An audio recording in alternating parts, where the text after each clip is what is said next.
श्री भगवान म्हणाले, अर्जुना, सर्व ज्ञानातील अतिउत्तम असे परमज्ञान मी पुन्हा सांगतो. ते ज्ञान आत्मसात केल्याने सर्व मुनी या संसाररूपी भवसागरातून मुक्त होऊन परमश्रेष्ठ गतीला प्राप्त झाले आहेत. या ज्ञानधारे आचरण करून माझ्या स्वरूपाला प्राप्त झालेले जीव रचनेकाळी विश्वास येत नाहीत आणि प्रलयकाळीही कष्ट भोगीत नाहीत. हे अर्जुना, मी आपले सृष्टीरचनेची इच्छा जी माया तिला कळवितो, ती जाणून माया तात्काळ आपल्या तमस्वरूपातील जीवांची प्राणीमात्रांच्या शरीरात स्थापना करते. हे अर्जुना, सर्व प्राण्यांची जी शरीरे उत्पन्न होतात त्यांची जननी चैतन्य माया आहे आणि मी प्रवृत्तीरूपी बीज स्थापना करणारा पिता आहे. हे अर्जुना, सत्व, रज, तम हे प्रकृतीपासून निर्माण झालेले 3 गुण आहेत. ते अविनाशी जीवात्म्याला देहात बांधून ठेवतात. हे निष्पाप अर्जुना, या 3 गुणांपैकी प्रकाश देणारा व निर्विकार असा व सत्वगुण निर्मळ असल्यामुळे सुखाच्या आणि ज्ञानाच्या आसक्तीने जीवाला बांधून टाकतो. हे अर्जुना, रजोगुण हा कामवासना आणि आसक्ती यापासून निर्माण झालेला आहे असे तू समज. तो रजोगुण प्राण्याला कर्मात आसक्त करून बांधतो. हे अर्जुना, सर्व प्राण्यांना मोह पाडणारा तमोगुण अज्ञानापासून निर्माण होणारा आहे असे तू ओळख. तो या जीवात्म्याला प्रमाद, आळस, निद्रा यांनी बंधनात टाकतो.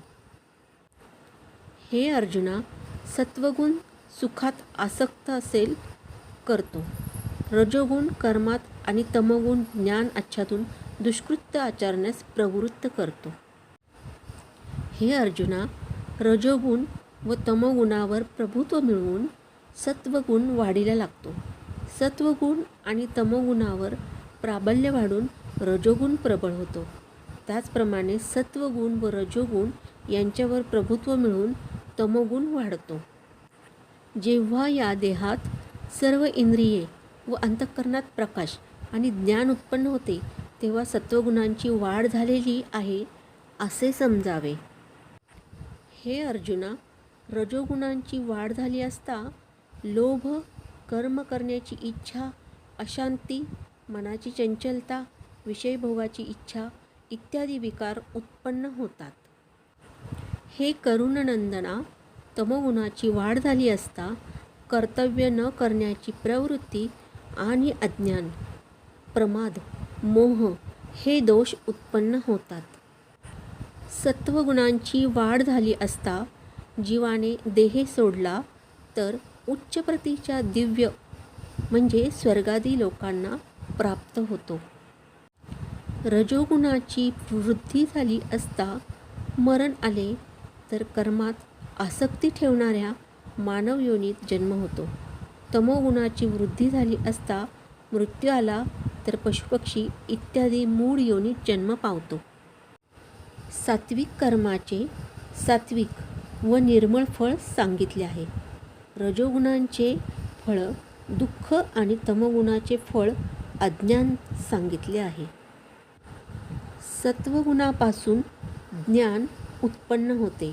रजोगुणांपासून लोभ, तमोगुणांपासून प्रमाद, मोह आणि अज्ञान उत्पन्न होतो. सत्वगुणांचे जीव म्हणजे स्वर्गादी उच्च गतीला प्राप्त होतात. राजस वृत्तींचे जीव मनुष्यलोकातच राहतात आणि हीन वृत्तीचे तमोगुणी जीव नरकयोनीला प्राप्त होतात.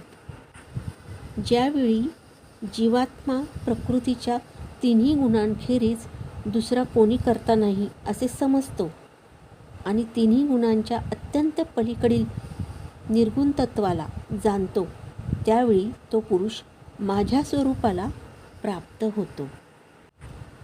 जीवात्मा शरीराच्या उत्पत्तीला कारणीभूत अशा 3 गुणांचे उल्लंघन करून जन्म, मृत्यू, वृद्धावस्था इत्यादी सर्व प्रकारच्या दुःखांपासून विमुक्त होऊन मोक्षाच्या आनंदाचा उपभोग घेतो. अर्जुन म्हणाला, हे प्रभो श्रीकृष्णा, या 3 गुणांना उल्लंघून गेलेला पुरुष कोणत्या गुणांनी ओळखावा, त्याचे आचरण कसे असते व तो या 3 गुणांच्या पलीकडे कसा जातो. भगवान श्रीकृष्ण म्हणाले, हे अर्जुना, सत्वगुणाचे कार्य प्रकाश, रजोगुणाचे कार्य प्रवृत्ती कर्मारंभ, तमोगुणाचे कार्य मोह हे प्राप्त झाले असता जो त्याचा द्वेष करीत नाही, त्याचप्रमाणे निवृत्ती झाली असता त्याची इच्छा करीत नाही. जो कर्मफळाविषयी उदासीन राहून गुणांनी विचलित होत नाही, गुणच वर्तन करीत आहेत असे ओळखून जो स्थिर राहतो. नेहमी ईश्वर चिंतनात स्थिर झालेला, सुखदुःख समान समजणारा, सोने माती दगड समान मानणारा, जो प्रिय व अप्रिय समान समजणारा, निंदा व स्तुती समलेखणारा धैर्यशाली, मान आणि अपमान समान समजणारा, शत्रू आणि मित्र पक्षाशी देखील समभावनेने वागणारा, सर्व कर्म फळांचा त्याग करणारा, असा पुरुष त्रिगुणाच्या वेगळा समजावा. जो पुरुष एकनिष्ठ भक्तियोगाने माझीच उपासना करतो, तो तिन्ही गुणांचे वेगळा होऊन मोक्षाला योग्य होतो. कारण हे अर्जुना, अविनाशी अमर परब्रह्माचा, त्याचप्रमाणे नित्यधर्माचा अखंड एकरस आणि निरतिशय आनंदाचे अधिष्ठान केंद्र मित्र परमात्मा आहे.